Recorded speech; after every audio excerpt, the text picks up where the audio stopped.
morning to all. Today we are discussing about economics chapter 4, consumption and investment function. Previous class going to Duesenberry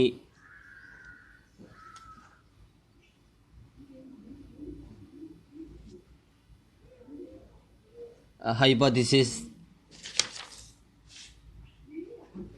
determinants of consumption function. Today go to investment function.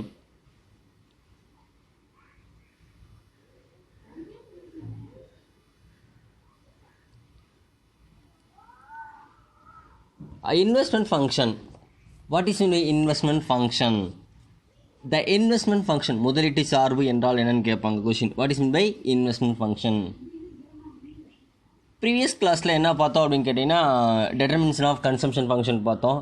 Today இன்றைக்கி என்ன பார்க்க போகிறோம் அப்படின்னு கேட்டிங்கன்னா investment function வந்து பார்க்க போகிறோம். முதலீட்டு சார்பு. The investment function refers to investment interest rate relationship. ரெண்டுக்கும் என்ன ரிலேஷன்ஷிப் இருக்குது அப்படின்னு பார்க்க போகிறோம். அதாவது இன்வெஸ்ட்மெண்ட்டுக்கும் இன்ட்ரெஸ்ட் ரேட்டுக்கும் ரிலேஷன்ஷிப் இருக்குது.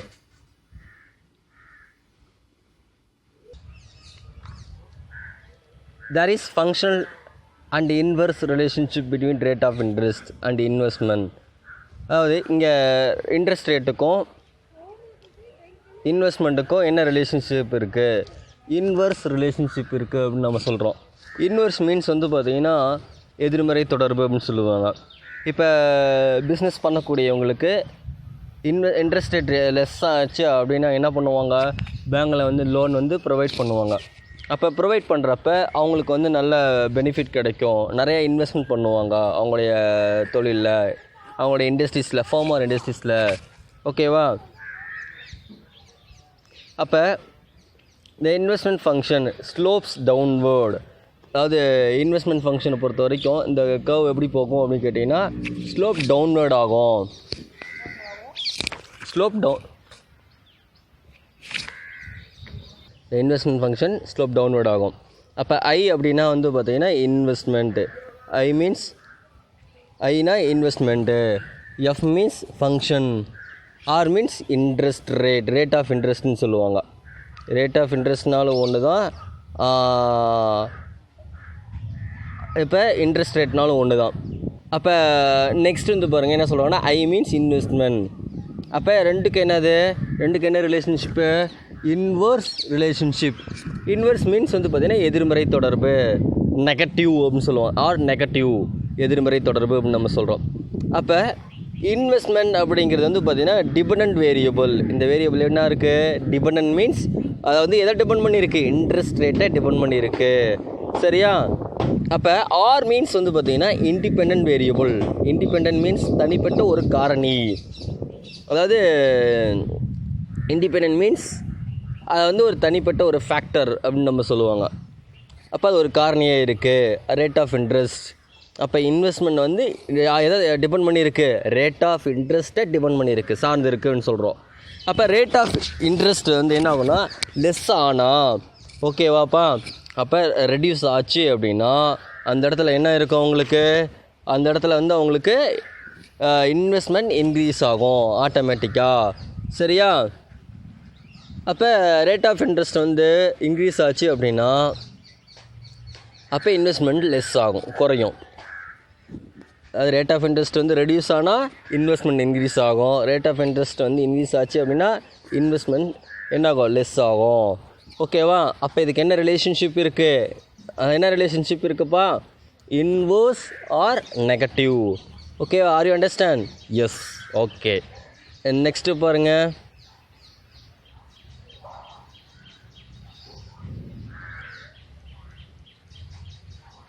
Meaning of investment. Meaning means வந்து பார்த்திங்கன்னா என்ன சொல்கிறாங்க? முதலீட்டோட பொருள் என்ன? மீனிங். அப்போ the term investment means purchase of stock and share, debentures, government bond and equities according to Keynes. It is only financial investment and not real investment. இது என்ன சொல்கிறாருன்னா, இந்த டேர்ம் இன்வெஸ்ட்மெண்ட் அப்படிங்கிறது வந்து பார்த்திங்கன்னா முதலீடு அப்படிங்கிறது வந்து எதை மென்ஷன் பண்ணக்கூடியதாக இருக்கும் அப்படின்னு கேட்டிங்கன்னா, purchase of stocks. Purchase means வாங்கிறது. அப்போ என்ன பர்ச்சேஸ் பண்ணுறோம், இங்கே என்ன பர்ச்சேஸ் பண்ணுறோம், ஸ்டாக் மீன்ஸ் பங்கு, ஷேர். சரி, ஸ்டாக்னால் என்னது, கடன் பத்திரங்கள். ஷேர் மீன்ஸ் பங்கு, டிபெஞ்சர்ஸ், இதெல்லாம் நம்ம சொல்கிறாங்க. சரியா? அப்போ கவர்மெண்ட் பாண்ட் அண்ட் ஈக்விட்டிஸ், அதாவது கவர்மெண்ட்டோடைய பாண்ட் அண்ட் ஈக்விட்டிஸ் இருக்குல்ல, பங்கு பத்திரங்களை வந்து வாங்குறத வந்து நம்ம என்ன சொல்கிறாங்க, இதை தான் இன்வெஸ்ட்மெண்ட் நம்ம சொல்கிறோம். இதை வந்து என்ன சொன்னார்னா, அடுத்து என்ன சொல்கிறாங்கன்னா டெஃபினேஷன். இது according to Keynes it is only financial investment. இதை வந்து நிதி முதலீட்டை மட்டும்தான் மென்ஷன் பண்ணக்கூடியதாக இருக்கும். எவர் சொன்னதை என்ன பண்ணுறாங்க, மேலே சொல்லியிருக்காங்கல்லப்பா ஷேர் இது மாதிரி, அதை வந்து ஒன்லி ஃபினான்ஷியல் இன்வெஸ்ட்மெண்ட்டை மட்டும்தான் குறிக்கும், நாட் ரியல் இன்வெஸ்ட்மெண்ட்.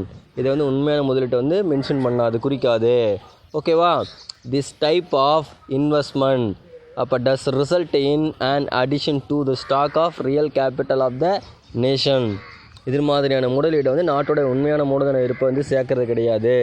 இந்த மாதிரியான முதலீடை இன்வெஸ்ட்மெண்ட்டை பொறுத்த வரைக்கும் அப்போ stock of real capital of the nation, நம்மளுடைய கண்ட்ரிக்கு தேவையான ஸ்டாக் ஆஃப் கேபிட்டல், உண்மையான கேபிட்டல் முதலீட்டை வந்து சேர்க்கறது கிடையாது, ஆட் பண்ணுறதில்ல அப்படின்னு சொல்கிறாங்க. நெக்ஸ்ட்டு, இந்த views of Keynes investment include expenditure on capital investment. கீன்ஸோட பார்வையில் வந்து முதலீடு அப்படிங்கிறது மூலதன முதலீட்டு செலவை வந்து இன்க்ளூட் பண்ணதாக இருக்குன்னு சொல்கிறாங்க. சரியா? அடுத்தது type of investment. Type of investment அப்படிங்கிறது autonomous investment and individual investment நம்ம சொல்லுவாங்க. அட்டானமஸ் இன்வெஸ்ட்மெண்ட்னா என்ன, தன்னிச்சையான முதலீடு. Investment that is not dependent of the national income. இந்த இன்வெஸ்ட்மெண்ட்டை பொறுத்த வரைக்கும் நேஷ்னல் இன்கம் வந்து என்னது, அதாவது டிபெண்ட் பண்ணியிருக்கா, நாட்டு வருமானத்தை, அதாவது நம்மளுடைய நேஷ்னல் இன்கம் வந்து டிபெண்ட் பண்ணியிருக்காது. சரியா? அடுத்தது mainly done with the welfare motive and not for making profit. அதாவது இதை வந்து ஒன்லி என்ன பண்ணுறாங்க, வெல்ஃபேரை வந்து நம்ம கொண்டு வரணும், எல்லாத்துக்கும் எயின் பண்ணணும், லாப நோக்கத்துக்காக இருக்கக்கூடியதாக இருக்கும். சரியா? வெல்ஃபேர் மோட்டிவ், அவங்களுடைய நோக்கம் வந்து வெல்ஃபேர், மக்களுடைய நலத்துக்காக அதை வந்து இன்வெஸ்ட்மெண்ட் பண்ண வைக்கணும். அப்போ நாட் ஃபார் மேக்கிங் ப்ராஃபிட் வந்து எயின் பண்ணுறது அவங்களுடைய மோட்டிவே கிடையாது. ஓகேவா? அடுத்தது examples, construction of road, bridges, school, charitable houses. உதாரணம் வந்து என்ன பண்ணுறாங்க, கன்ஸ்ட்ரக்ஷன் கட்டுறதுக்கு ரோடு, அப்புறம் வந்து பாலம் கட்டுறதுக்கு பிரிட்ஜஸ், ஸ்கூல் வந்து ஓப்பன் பண்ணுறதுக்கோ சேரிட்டபிள் ஹவுசஸ், தொண்டு நிறுவனங்கள், இந்த மாதிரி செய்யறதுக்கு. அப்போ not affected by rise in raw material or wages of workers. இப்போ essential to development of nation and out of depression. அதாவது நாட்டு வளர்ச்சிக்காக என்ன பண்ணுறாங்கன்னா, பொருளாதார பந்தத்திலேருந்து விடுபடுறதுக்கு இது ஒரு அவசியமானதாக இருக்குது. அப்போ essential development of nation and out of depression. டிப்ரெஷன்லேருந்து நம்ம வெளிவரத்துக்கும் ரொம்ப யூஸ்ஃபுல்லாக இருக்குது. சரியா? இது வந்து இம்பார்ட்டண்ட்டாக இருக்குது. அடுத்தது autonomous investment. Autonomous investment is the expenditure on capital autonomous investment is the expenditure on capital formation. இதை வந்து தன்னிச்சையான முதலீட்டு வருமானம் அப்படின்னு சொல்லுவாங்க. இது வந்து எப்படி இருக்கும், அது வந்து ஃப்ளெக்சிபிளாக இருக்காது. சரியா? அப்போ இது வந்து நெகிழ்ச்சியற்றதாக இருக்குன்னு சொல்கிறாங்க. அப்போ கேபிட்டல் ஃபார்மேஷன் அப்படிங்கிறது வந்து எப்படி இருக்குன்னு கேட்டிங்கன்னா, which is independent of the change in income, rate of interest or rate of the profit. ஒரே மாதிரியாக இருக்கும். சரியா? இது வந்து வருமானம் வரக்கூடியதாக இருக்கும், லாபகரமானதாக இருக்கும். சரியா? அப்போ சேஞ்ச் இன் இன்கம் சேஞ்ச் ஆகும்போது இன்ட்ரெஸ்ட் ரேட் சேஞ்ச் ஆகும், அப்போ ப்ராஃபிட் சேஞ்ச் ஆகும் இங்கே. சரியா? இதை வந்து இண்டிபெண்ட் அப்படின்னு நம்ம சொல்லுவோம். This investment independent of economic activity. Autonomous investment is income inelastic. வருமானம் வந்து நெகிழ்ச்சியற்றதாக இருக்கும், ஒரே மாதிரி இருக்கும். The value of autonomous investment is the same at all level. எல்லா லெவல்லையுமே எப்படி இருக்குன்னு கேட்டிங்கன்னா ஈக்குவலாக இருக்கும் வருமானத்தை பொறுத்த வரைக்கும். does not changes. ஓகேவா? நெக்ஸ்ட்டு பாருங்கள், the autonomous investment curve is horizontal parallel to x axis. இந்த கர்வ் எப்படி இருக்குது? அப்போ இன்வெஸ்ட்மெண்ட் இன்கம், நம்ம இன்வெஸ்ட்மெண்ட் வந்து எவ்வளோ வேணாலும் இன்கம் என்ன பண்ணலாம், இன்வெஸ்ட்மெண்ட்லேயே டஸ் நாட் சேஞ்சஸ் கிடையாது. அப்போ இங்கே எப்படி இருக்குது, இன்கம்லேயும் எந்த விதமான சேஞ்சஸ் கிடையாது. இங்கே எப்படி இருக்கா, இன்வெஸ்ட்மெண்ட்டில் சேஞ்சஸ் கிடையாது, ஆனால் இன்கம் என்ன ஆகும், இன்க்ரீஸ் ஆகிட்டே இருக்கும். அப்போ இது இன்வெஸ்ட்மெண்ட் இந்த அளவுக்கு இருக்கும். அப்போ இன்கம் பார்த்திங்கன்னா இன்க்ரீஸ் ஆகிட்டே இருக்கும். ஓகேவா? அப்போ parallel to x axis ஹரிசாண்டலாக இருக்கும். அட்டானமஸ் இன்வெஸ்ட்மெண்ட் கர்வ் எப்படி இருக்கும், உனக்கு 1 மார்க் கொஷின் கேட்கலாம். அட்டானமஸ் இன்வெஸ்ட்மெண்ட் கர்வ் எப்படி இருக்கும், ஹரிசாண்டல் கிடைமட்டமாக இருக்கும். In the times of economic depression, the government tried to boost the autonomous investment. Boost up பண்ணுறாங்க. பொருளாதார மந்த காலத்தில் என்ன பண்ணுறாங்கன்னா, கவர்மெண்ட்டை பொறுத்த வரைக்கும் பூஸ்டப் பண்ணுறாங்க, ஊக்கமளிக்கிறாங்க. காரணம் என்னென்னு கேட்டிங்கன்னா, அவங்களே இன்வெஸ்ட்மெண்ட் பண்ண வைக்கணும். அட்டானமஸ் மீன்ஸ் தன்னிச்சையாக அவங்களே விருப்பப்பட்டு டிசைட் பண்ணணும், நம்ம இன்வெஸ்ட்மெண்ட் பண்ணலாம் அப்படின்னு சொல்லிட்டு. ஓகேவா? The autonomous investment is one of the key concept in welfare economics. அப்போ வெல்ஃபேர் எக்கனாமிக்ஸ்ன்னு நம்ம சொல்லுவோம். Generally government make autonomous investment because of the welfare consideration. அடுத்தது நெக்ஸ்ட்டு இன்டியூஸ்டு இன்வெஸ்ட்மெண்ட் நாம் சொல்ல போகிறோம். இன்டியூஸ்டு மீன்ஸ் தூண்டப்பட்ட முதலீடு.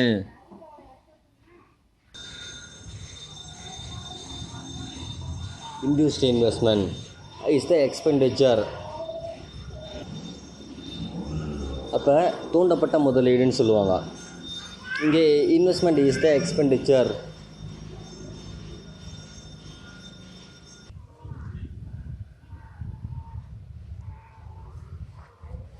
அப்போ இன்டியூஸ்ட் இன்வெஸ்ட்மெண்ட் அப்படிங்கிறது வந்து பார்த்தீங்கன்னாப்பா, எக்கனாமிக் டெவலப்மெண்ட் ஆகும்போது, அதாவது பொருளாதாரம் வந்து வளர்ச்சி அடைஞ்சிட்ருக்கு, எக்கனாமிக்ஸ் வந்து கோஸ் அப். அப்போ அந்த டைமில் என்ன ஆகும் அப்படின்னு கேட்டிங்கன்னா, அந்த இடத்துல இன்கம் இன்க்ரீஸ் ஆகும்போது ஆட்டோமேட்டிக்காக என்ன ஆகும்னு கேட்டிங்கன்னா, டிமாண்ட் இன்க்ரீஸ் ஆகும். அப்போ அசட் மேலேயும் நெக்ஸ்ட்டு வந்து பார்த்திங்கன்னா ஷேர் மேலேயும் நம்ம செய்யக்கூடிய எக்ஸ்பெண்டிச்சரை தான் இன்டியூஸ்டு இன்வெஸ்ட்மெண்ட் அப்படின்னு நம்ம சொல்லுவாங்க. தூண்டப்பட்ட முதலீடு. அதாவது என்ன சொல்லுவாங்க இங்கே பாருங்கள், induced investment is the expenditure on fixed asset and stocks which are required when level of income and demand in and goes up, economy goes up. அப்போ என்ன ஆகும், ஆட்டோமேட்டிக்காக டிமாண்ட் வந்து இன்க்ரீஸ் ஆகும், தேவை வந்து அதிகரிக்கும். சரியா?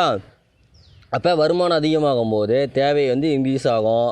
அப்போ நம்ம அசட் மேலே என்ன பண்ணுவோம், எக்ஸ்பெண்டிச்சர் பண்ணுவோம், ஷேர் மேலேயும் எக்ஸ்பெண்டிச்சர் பண்ணுவோம். இதை தான் இன்டியூஸ்டு இன்வெஸ்ட்மெண்ட்னு சொல்லுவாங்க. Induced investment is profit motivated. Induced இன்வெஸ்ட்மெண்ட்டை பொறுத்த வரைக்கும் லாப நோக்கத்துக்காக செயல்படுவாங்க. அப்போ ப்ராஃபிட் மோட்டிவாக இருக்கும். It is related to the changes of national income. இங்கே வந்து தேசிய வருமானத்தில் வந்து ஏற்படக்கூடிய ரிலேட்டடாக இருக்கும். அப்போ மாற்றம் தொடர்புடையதாக இருக்கும். இங்கே ஏற்படக்கூடிய சேஞ்சஸ்னால இங்கே எல்லாமே சேஞ்ச் ஆகும். அப்போ நேஷ்னல் இன்கமோடைய ரிலேட்டடாக இருக்கும் இது அப்படின்னு சொல்கிறாங்க. The relationship between the national income and induced investment is positive. இது வந்து நேர்மறை தொடர்புடையதாக இருக்கும். அப்போ decrease in national income leads to decrease in induced investment. அப்போ என்ன ஆகும், நேஷ்னல் இன்கம் வந்து குறைஞ்சி போச்சு அப்படின்னா அந்த இடத்துல ஆட்டோமேட்டிக்காக என்ன ஆகும், அங்கே அப்போ இன்வெஸ்ட்மெண்ட்டும் குறைஞ்சி போயிடும். அப்போ and vice வர்ஸா, induced investment is income elastic. இங்கே வந்து என்ன ஆகும், நெகிழ்ச்சியுடையதாக இருக்கும். இன்கம் இன்க்ரீஸ் ஆகும், டிக்ரீஸ் ஆகும். அப்போ இன்வெஸ்ட்மெண்ட்டை பொறுத்து அப்படின்னு சொல்லுவாங்க. It is positively sloped as shown here. அப்போ என்ன ஆகும், இந்த கர்வ் இன்டியூஸ்டு இன்வெஸ்ட்மெண்ட் எப்படி இருக்கும், ஸ்லோப் அப்வேர்ட் ஆகும் இந்த கர்வ் வந்து. சரியா? Cross national product. அப்போ நான் இன்வெஸ்ட்மெண்ட் பண்ணுறேன், நான் என்னப்பா இன்டியூஸ் பண்ணுறேன், தூண்டி விட்றேன். அப்போ அவங்கள இன்டியூஸ் பண்ணும்போது, தூண்டி விடும்போது அப்போ வந்து முதலீடு செய்வாங்க. அப்போ என்ன ஆகும், முதலீடு செய்கிறாங்களா என்ன அர்த்தம், அங்கே பீப்புளோடைய டிமாண்ட் இருக்குது, அவங்களுடைய தேவை இருக்கும், அவங்களோட இன்கம் இருக்கிறதுனால அவங்க டிமாண்ட் இருக்கும். அப்போ ப்ரொடக்ஷன் இன்க்ரீஸ் ஆகும். ஜிஎன்பி கிராஸ் நேஷ்னல் ப்ராடக்ட் வந்து இன்க்ரீஸ் ஆகும். அப்போ ஆச்சு அப்படின்னா இங்கே பாசிட்டிவாக இருக்கும். சரியா? அப்போ டிமாண்ட் குறைஞ்சிச்சு அப்படின்னா இன்கமும் குறைஞ்சிரும். சரியா? இன்கம் குறைஞ்சா டிமாண்ட் குறையும், அப்போ இன்வெஸ்ட்மெண்ட்டு குறையும். ஓகேவா? சரி, இப்போ இந்த கர்வ் பாருங்கள்.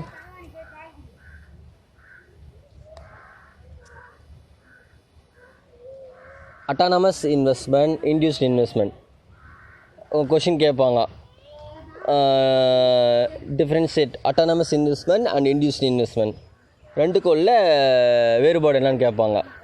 அப்போ அட்டானமஸ் இன்வெஸ்ட்மெண்ட்னா இண்டிபெண்ட். இது வந்து இண்டிபெண்ட்டாக இருக்கும். இண்டிபெண்ட் மீன்ஸ் இது வந்து எதையும் டிபெண்ட் பண்ணி இருக்காது. சரியா? தன்னிச்சையானதாக இருக்கும். இங்கே பிளானடு, இங்கே வந்து திட்டமிடப்பட்டிருப்பாங்க, இங்கே பிளான் பண்ணியிருப்பாங்க. அடுத்தது இன்கம் இன்எலாஸ்டிக்காக இருக்கும். இங்கே வருமானம் பொறுத்த வரைக்கும் இன்எலாஸ்டிக்காக இருக்கும். இங்கே இன்கம் எலாஸ்டிக்காக இருக்கும். இன்கம்மை பொறுத்த வரைக்கும் டஸ் நாட் சேஞ்சஸ். எங்கே இந்த இடத்துல, அதாவது அட்டானமஸ் இன்வெஸ்ட்மெண்ட்டில் இன்கம் வந்து இன்எலாஸ்டிக்காக இருக்கும். இங்கே வந்து இன்கம் எலாஸ்டிக்காக இருக்கும். வருமானத்துலேருந்து சேஞ்சஸ் இருக்கும். இங்கே சேஞ்ச் இன் இன்கம். அடுத்தது இங்கே வந்து வெல்ஃபேர் மோட்டிவ். எங்கள் அட்டானமஸ் இன்வெஸ்ட்மெண்ட்டில் இங்கே வந்து ப்ராஃபிட் மோட்டிவ். வெல்ஃபேர் மீன்ஸ் நலம் இலக்கணம், சரி நலம். இங்கே வந்து வெல்ஃபேர், பீப்புளுக்கு வந்து நம்ம எதாவது வெல்ஃபேர் கொடுத்தா அவங்க ஒர்க் பண்ணக்கூடியவங்களுக்கு எல்லாத்துக்குமே வெல்ஃபேர் மோட்டிவ், நல நோக்க முடியும். இங்கே வந்து ப்ராஃபிட், அவங்களோட கெயின் என்னது, அவங்களுடைய எய்மை பொறுத்த வரைக்கும் கெயின் ஏர்ன் பண்ணணும். வருமானம் இருந்தால் பரவாயில்ல, ப்ராஃபிட். ஓகேப்பா? சரி, உங்களுக்கான கொஷின்ஸ் கொடுத்துருக்கேன். இந்த 2 டயக்ராம் ட்ரா பண்ணிடுங்க. அட்டானமஸ் இன்வெஸ்ட்மெண்ட்னா என்ன, ஓகேவா? அப்போ இன்டியூஸ் இன்வெஸ்ட்மெண்ட்னா என்ன, இந்த கொஷின்ஸ் வந்து படிச்சுட்டு எனக்கு வந்து வாட்ஸ்அப்பில் சென்ட் பண்ணிடுங்க. ஓகேவா? கண்டிப்பாக இந்த கொஷின்ஸ் கேட்பாங்க. இதை வந்து படித்து எனக்கு வந்து வாட்ஸ்அப்பில் சென்ட் பண்ணிடுங்க. கொஷின் நம்பர் 31 3 மார்க்கில். ஓகேவாப்பா? அந்த கொஷின்னு